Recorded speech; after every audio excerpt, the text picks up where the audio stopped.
This video describes how to complete the 16th note drum and bass groove finale project. The first thing you need to know is that in finale, when you're doing chords and bass, you're going to use something called layer 1, and your notes are going to be black. When you do the kick drum, you're going to have to use layer 2, and the notes will be red. This is how you change layers. Look down here. See the little thing that says layer 2? You click on the little arrow next to that and you move it to layer 1 or to layer 2 as needed. Let's start off with layer 1. We're going to do, we have to input some notes here, so I'm just going to temporarily erase these.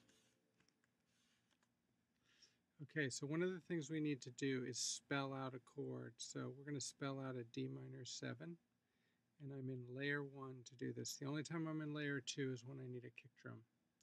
So I spell out my D minor 7, and then because there's no change of chord, I'll just keep the same voicing here. So I've completed that part of it, D minor 7. Now the other thing you were meant to do is write a 16th note drum groove that works with this bass line. Well, I'm going to erase the existing one and we'll start from scratch. Okay, now in your example, this one's already done, but I'm going to pretend like it's not done so I can just show you how to do this. So the first thing we do is we switch to layer 2. There it is. When we're going to write kick drum, we switch to layer 2. Then we have to decide what kick drum attacks we want, because the hi-hat and the snare are not going to vary in this one. They're just going to be constant. The 16th notes are going to be constant, and the snare is going to be on 2 and 4. So it's really only the kick drum that will be varied.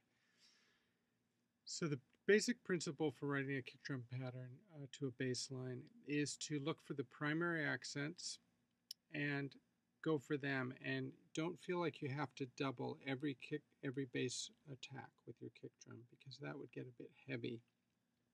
So you just want the main accents, what you perceive as the main important rhythms.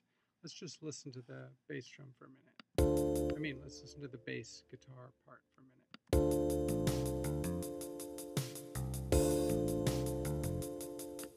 Okay, so dum, dum, do that. So dum, dum. That's pretty important, that 16th note anticipation. So let's put a 16th note in the kick right there. Grab a 16th note from your palette, put it in right there, and there we go. Now, you could hit something, you could go ahead and put something on beat 2 here. Or not. There's more than one right answer here. If you didn't, you'd create a little bit more space, but we definitely want to have a kick on this last 16th note, because when you have a 16th note followed by a rest, it really tends to emphasize that attack. So let's do it again. Listen to how this last 16th note really creates an emphasis on that part of the beat. See the way it just plays and then it just sort of hangs there. Well, that's creating an accent. So let's go ahead and put a kick drum there. But we can't just put it there. We have to fill in the intervening space with a rest. So here's how you do that. You grab the duration that you need. We need a dotted 8th note. You put the 8th note in place, put a dot after it, and then now we'll grab the 16th. And this is the accent that we really wanted. We wanted that accent. And if we decide that we don't want this 8th note here, I'll show you what you can do. Here's what it sounds like with the 8th. If we decide, it would be kind of cool to leave that blank and just have the 16th note by itself. Well, what you do is you get the cursor going again, you grab a note, and you go over to that note that you want to make into a rest. There it is. And you just hit R for rest. And there you go. And now you'll have a rest on the beat 2, but the accented note right here on the last 16th note of 2. Okay, so either way would have been okay, but I kind of like this one better. But the main thing is we needed that 16th note because it's followed by a rest. That's going to create an accent. Now this one here is a pickup. You could put a 16th note there or not. Depends on what kind of feel you're going for. But one thing is for sure, you've got to fill up the rest of this measure, kick drum, with either notes or rests. So let's say we decided to go ahead and put that as a note. Well, we've got to fill in everything else first. So you got to look at this entire beat is going to be blank. So we have to put a quarter note in there and then turn it into a rest by hitting R. Then an eighth note of this beat has to be a rest. And our last eighth note is going to be a kick drum. So we go back to this eighth note and we hit R for rest. And now we have filled up our entire measure with 4 beats worth of cymbals, including some 16th notes. And this is what we have.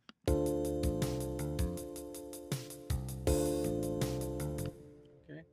Now you would fill up the rest of this measure with the primary accents that you were hearing. Now the easiest thing is to just have the kick drum double everything the bass is doing.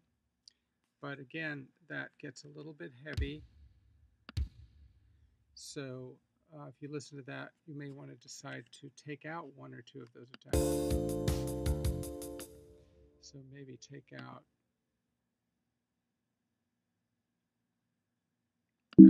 that, make that one into a rest.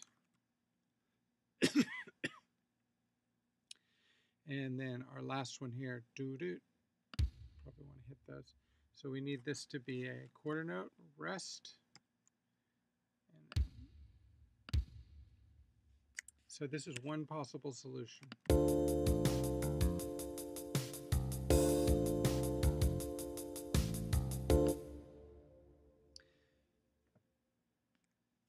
Okay, that's the drum writing. Now coming down here, that's the similar type of thing you're going to do here. Come up with a kick drum pattern that works well with this bass line. Fill in the voice-led chords. Same thing here.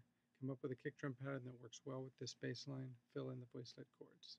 Over on page 2, you're also going to fill in voice-led chords, but now you're going to, it says continue the bass pattern to work with the second chord. So the first thing you're going to do if you're going to write chords and bass line is to switch back to layer 1. And then what it says is continue the bass pattern to work for the second chord. So you basically figure out what this bass line is against that chord, and then you recreate that against this chord. So you look at this note and you say, what is that note against the chord? Well, it's the root. So you've got root, root, and then you figure out what that note is. Well, it's the 5th. We got root, root, 5th. You figure out that note, well, that's the flat 7. And then the octave and root. So root, root, 5, 7, octave, root. So you do that over here. Root, root, 5th, add a dot by hitting the period key, change to a 16th note, and play a 7th. Change to a quarter note, hit a rest to make it a rest, and then 8th note. You need an octave, and then the original root. And you've just completed that part of it. Then you do your voice-led chord,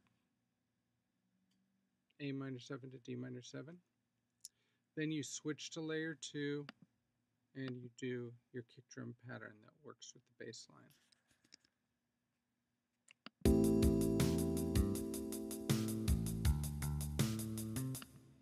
Okay, that's the idea. Now then you come down here, you read all the instructions, and you do the similar thing for this pattern. You got to fill in chords, you've got to continue a bass line, and you've got to fill in a kick drum pattern that works well with the bass line.